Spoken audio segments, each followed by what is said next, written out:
नमस्कार दोस्तों। Horror story की सीरीज़ में आज हम आपको एक ऐसे गांव में ले चलते हैं जिस गांव में शादी होना मतलब किसी की मौत। जी हाँ, आज हम आपके लिए एक जान की प्यासी दुल्हन की कहानी लेकर आए हैं। तो चलिए शुरू करते हैं हम हमारी कहानी। ये एक ऐसे गांव की कहानी है जहाँ के लिए कहा जाता है कि यहाँ जब भी किसी की शादी होने वाली होती है तो एक दुल्हन की आत्मा उस गांव में घूमने लगती है और किसी न किसी को अपना शिकार बना लेती है। इस गांव में अर्जुन की शादी होने वाली है और पूरा गांव डरा सहमा है क्योंकि उन्हें पुरानी शादियों की बातें याद है। जब भी कोई शादी होती है कोई एक घर में जान भी चली जाती है। अर्जुन का एक दोस्त है अभिषेक, जो उसकी शादी को अटेंड करने के लिए शहर से गांव आया है। अभिषेक 3-4 दिन पहले ही आ गया है क्योंकि वो गांव घूमना चाहता था, गांव का वातावरण देखना चाहता था। अर्जुन के घर में शादी की तैयारियां चल रही है। अभिषेक अकेला बैठा इधर उधर घूम के ऊब रहा है। तभी वो अर्जुन से कहता है कि भाई अपना गांव ही घुमा दे, मैं तो बैठे बैठे बोर हो रहा हूँ। अभिषेक की बात सुनकर अर्जुन कहता है कि चल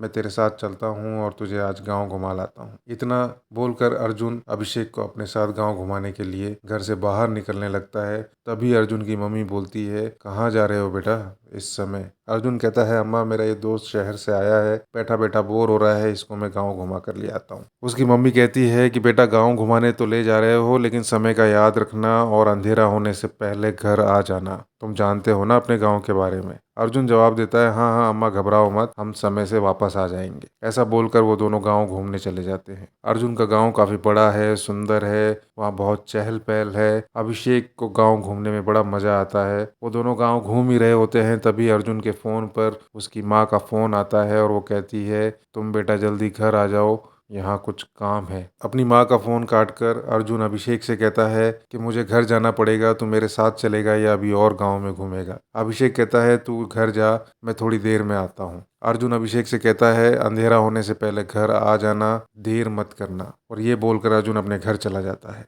अभिषेक हाँ में अपना सर हिलाता है और आगे बढ़ जाता है। इसके बाद अभिषेक गांव घूमते घूमते काफी आगे निकल जाता है। उसे लगता है अब अंधेरा हो रहा है और उसे वापस लौटना चाहिए। अभिषेक अब लौटने लगता है लेकिन लौटने के दौरान उसे एहसास होता है कि वो रास्ता भटक चुका है, वो रास्ता भूल गया है। अभिषेक तुरंत अपना फोन निकालता है अर्जुन से बात करने के लिए, लेकिन जैसे ही वो अपना फोन देखता है उसका दिल बैठ जाता है क्योंकि फोन डिस्चार्ज होने वाला है। वो तुरंत फोन लगाकर सोचता है कि मैं बात कर लूं और उससे रास्ता पूछ लूं इससे पहले कि फोन डिस्चार्ज हो जाए। वह अर्जुन को फोन लगाता है। तभी अर्जुन उसका फोन उठाकर गुस्से में बोलता है, अबे कहाँ है तू? अभी तक इतनी रात हो गई है और अभी तक तू घर नहीं पहुंचा है। अभिषेक कहता है कि भाई मेरी बात तो सुन ले। इतना बोलना था कि उसका फोन कट जाता है, फोन स्विच ऑफ हो जाता है। अभिषेक के पास अब घर को ढूंढने के अलावा और कोई रास्ता नहीं है। वो चलता जाता है, सोचता है मैं किसी से पूछूंगा, पर उसके अचरज का ठिकाना नहीं रहता जब वो देखता है कि गांव में हर तरफ सुनसान है। जहां से वो थोड़ी देर पहले गुजरा था इतनी चहल पहल थी, वो सारी चहल पहल खत्म हो चुकी है और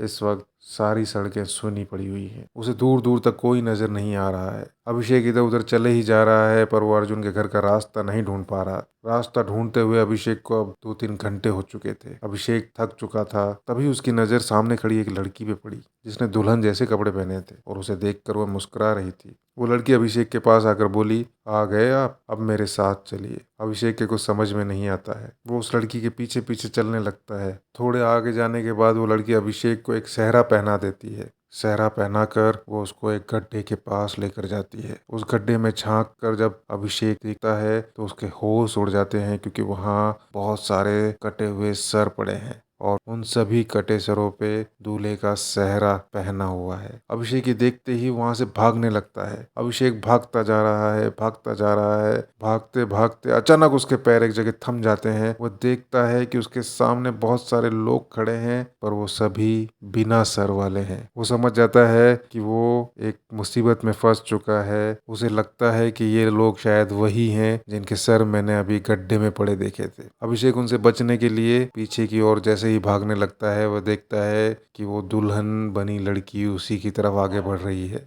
उसका पूरा शरीर थर-थर कांपने लगता है।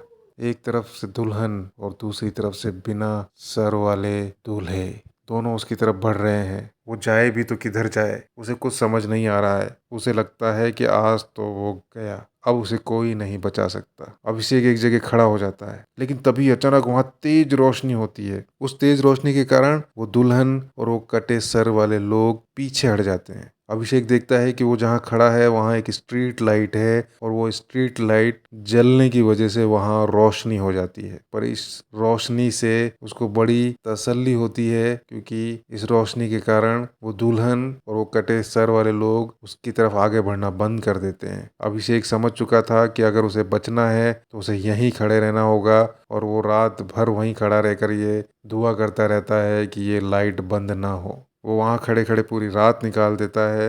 जैसे ही सुबह होती है वो वहाँ से अर्जुन के घर की तरफ निकलता है। गांव में कुछ लोग अब बाहर निकल आते हैं। उनसे पूछताछ करके वो अर्जुन के घर पहुंचता है और उसको सारी बात बताता है। अर्जुन की मम्मी अभिषेक को बताती है कि वो दुल्हन की आत्मा इस गांव में कई सालों से है। कहते हैं उस लड़की की जिस दिन शादी होने वाली थी उसी दिन उसका कत्ल किसी ने कर दिया, और तभी से वो इस गांव में किसी की भी शादी होती है तो वो किसी ना किसी की जान जरूर ले लेती है। तुम इसलिए बच गए क्योंकि जिस खंबे के नीचे तुम खड़े थे वहां सफेद रोशनी देने वाली लाइट लगी थी, और ऐसा कहते हैं कि कोई भी शैतानी शक्ति सफेद रोशनी में नहीं आ सकती, इसलिए तुम बच गए। लेकिन अब कभी अंधेरे में इस गांव में बाहर मत निकलना। अभिषेक तुरंत अपना सामान पैक करके घर के लिए रवाना हो जाता है। वो कहता है मुझे ये शादी अटेंड नहीं करनी, मुझे इस गाँव में एक पल भी नहीं रहना। उम्मीद है दोस्तों आपको ये कहानी पसंद आई होगी। हमारे चैनल पर पहली बार आए हैं तो चैनल को सब्सक्राइब जरूर कर लें। वीडियो को लाइक और शेयर करना ना भूलें। वीडियो में अंत तक बने रहने के लिए आपका बहुत बहुत धन्यवाद।